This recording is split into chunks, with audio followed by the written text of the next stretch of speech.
I'm a 16-year-old who just graduated from high school as a straight-A student and recently celebrated my 16th birthday. I have lived between my divorced parents' homes for most of my life. My mother, a talented 35-year-old Martin Brasategui, 12 stars at a top Russian restaurant in our city, has been raising me on her own for the past year and 10 months. My father, who used to manage a family cement factory, was diagnosed with brain cancer, leading me to live full-time with my mother. Despite our strained relationship due to her often rigid and contentious nature, I managed to find peace in the situation given my father's health issues. My mother remarried 8 months ago to William, a man 27 years old, after a secretive year-long relationship that she only revealed when he proposed. Their significant age difference and the timing of my father's diagnosis made her hesitant to share the news sooner. I never warmed up to William. His excessively sweet demeanor felt disingenuous and unsettling. Unfortunately, my instincts about William were confirmed just 5 months into their marriage when I caught him stealing. The situation escalated, and when I exposed him, my mother chose to side with him and kicked me out. She later pleaded with me to help save her marriage, but overwhelmed and feeling betrayed, I decided to move 5,010 miles away to live with my father. Now, as my mother threatens to disown me, I find myself needing to share my story and navigate this new chapter of my life, far from her but closer to my father, who has always been my anchor. My stepdad was a college tennis coach, so he usually got home before my mom. This meant we spent a lot of afternoons alone together, but he hardly ever spoke to me during these times. However, as soon as my mom arrived, he would suddenly become overly friendly, acting like we were close. It was obvious to anyone that his behavior was just an act. One afternoon, while I was getting a snack from the kitchen, I heard a noise from my mom's bedroom. I knew she kept a secret locker under her bed, where she stored her wedding jewelry from her marriage to my dad and other valuable items, including some emergency cash. She didn't trust banks much and preferred having her valuables nearby. The keys to this locker were supposed to be with her at all times, and I held the only spare set. Peeking in, I caught William red-handed, pulling out a bundle of cash from the locker. I froze in shock. When he saw me, his irritation briefly flickered before he smiled and casually draped his arm around my shoulders, escorting me to the living room. He concocted a story about my mom needing the money urgently for a work-related emergency and reassured me that everything was fine. Later that evening, when I tried to tell my mom about the incident, she preemptively shut me down. She didn't even let me start and snapped that she didn't want to hear any complaints about William. She seemed to expect that I was going to criticize her choice in him or urge her to reconcile with my dad, which was never my intention. Despite my efforts to explain the situation, she refused to listen and even threatened to ground me if I spoke against William. This response left me both frustrated and concerned about her unwillingness to see the truth. After the incident with William, I felt completely alienated from my mother, who seemed more enchanted by his superficial charm than aware of his true character. If she chose to live in denial, then I wasn't going to try to convince her otherwise, especially after she had dismissed my concerns so rudely. I stopped bringing up the subject and hoped that one day she would see William for what he really was.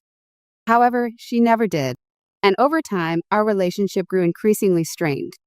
Then, about a week ago, my mother decided it was time for a serious conversation. It was just the two of us at home. William was out with his friends. I braced myself for bad news, perhaps about my dad. But that wasn't it. Instead, after beating around the bush, my mother abruptly told me that I needed to move out. William had expressed feeling uncomfortable and unsafe around me, which was absurd. It became clear to me that William was trying to remove any threat to his position, fearing I might reveal his true nature to my mother. Her request was shocking. To think that she would choose William's baseless insecurities over her own daughter was heartbreaking. I realized then that any attempt to expose William's deceit was futile. My mother had already chosen her side. I was so frustrated and done with the whole situation that I agreed to leave without arguing. As I packed my bags, my anger was palpable. Though part of me wanted to confront William directly, a better plan formed in my mind. I remembered the spare keys to the secret locker. Quietly, I snuck into my mom's room and took them from her purse, leaving a note that if she wanted her keys back, she should ask William about them. This was my way of ensuring he wouldn't escape accountability. With my belongings packed, I said goodbye to my mother. She seemed genuinely surprised that I was actually leaving that very day. Despite her initial shock, she recovered quickly and hugged me goodbye without any visible emotion. It was clear that she was not troubled by the turn of events. Leaving the house, I boarded a bus to my dad's place, which was nearly 5,010 miles away in the suburbs. I had mostly lived with my mom because of my dad's ongoing medical treatments and his need to be close to his hospital. He stayed with his brother, and that's where I was headed now, away from the turmoil and closer to a hopefully more stable environment. My dad, who lived with my uncle, had always taken good care of him. Whenever I visited, which was almost every week, I made sure to keep our conversations light and cheerful. I wanted to shield him from any unnecessary stress about my situation. Despite missing him terribly, I had never divulged any details about William or my mom's behavior to him. When he would ask about life at home, I'd reassure him that everything was fine, glossing over the truth. However, after moving in with him, I could no longer maintain this facade. It was crucial for him to understand what had been happening. So I laid everything out for him, including the events that led me to leave my mom's house. When I described how I had left a note to expose William's deceit, my dad became visibly angry, his ears turned bright red, a sight I'd never witnessed before. I was worried this might affect his health, but he managed to calm himself down. To ease his concerns, I explained my actions further, including how I had taken the keys and left a note, which I hoped would force my mom to confront William. This seemed to reassure him somewhat, and he praised my cunning. Both he and my uncle assured me that they were more than ready to look after me. They had only agreed to let me stay with my mom full-time because they thought it would be easier for me, but now they were eager to have me back. I felt much more at home with them, undisturbed by my mother's decision to send me away. The first day at my dad's passed without any word from my mom. However, the next day, she sent a video of William crying and apologizing, pleading for me to return home. He admitted his wrongdoing and expressed regret for having driven me away. Along with the video, my mom texted, claiming it proved William's remorse and his guilt for what he had done, including forcing her to expel me from the house. Although it was satisfying to see William in distress, my mom's subsequent messages were frustrating. She said she would only forgive William if I returned, making the situation about her ability to forgive him rather than addressing the wrongs done to me. It was exasperating that she was even making this a choice for me to consider. It should have been her decision to end the marriage and apologize for not believing me, not just waiting for me to fix things.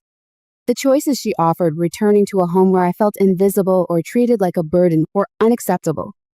No one should have to choose from such dismal options, and it was clear that staying with my dad was the better choice for me.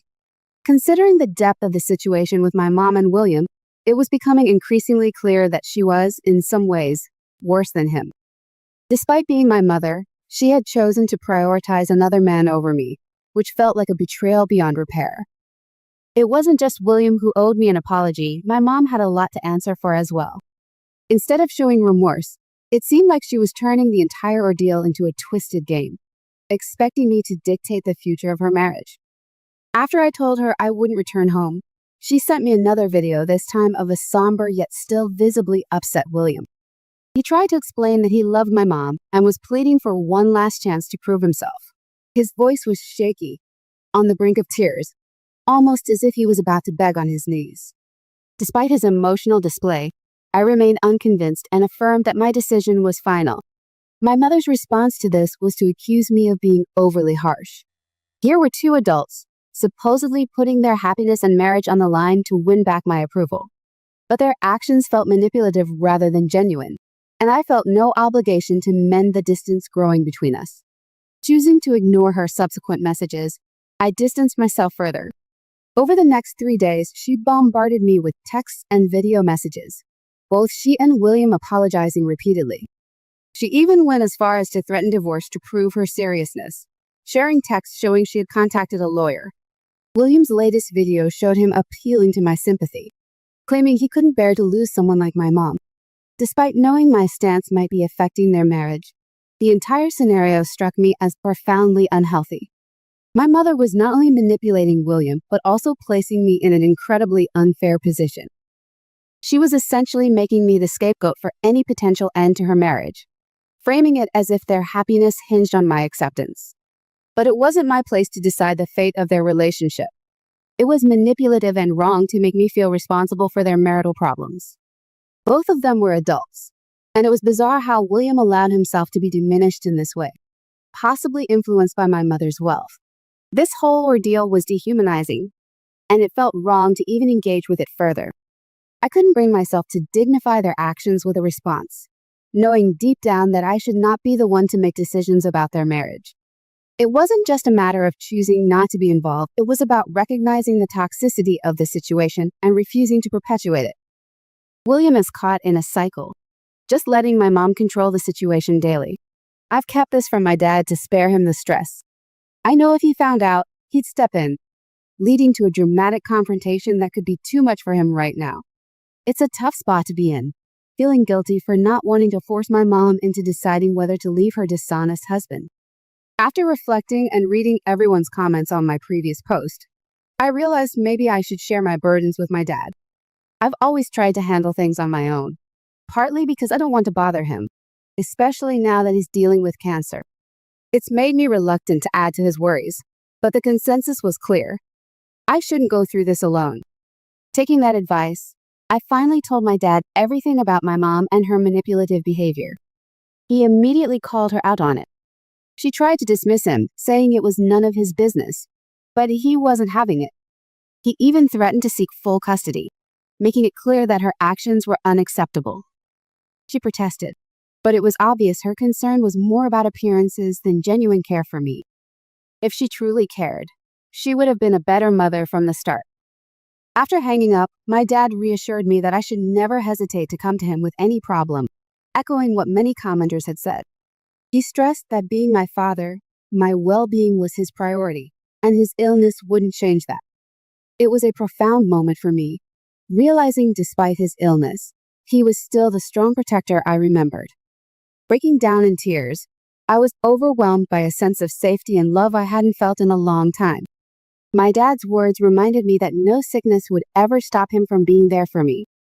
It was a powerful reminder of the unconditional support I had forgotten in the chaos with my mom and William.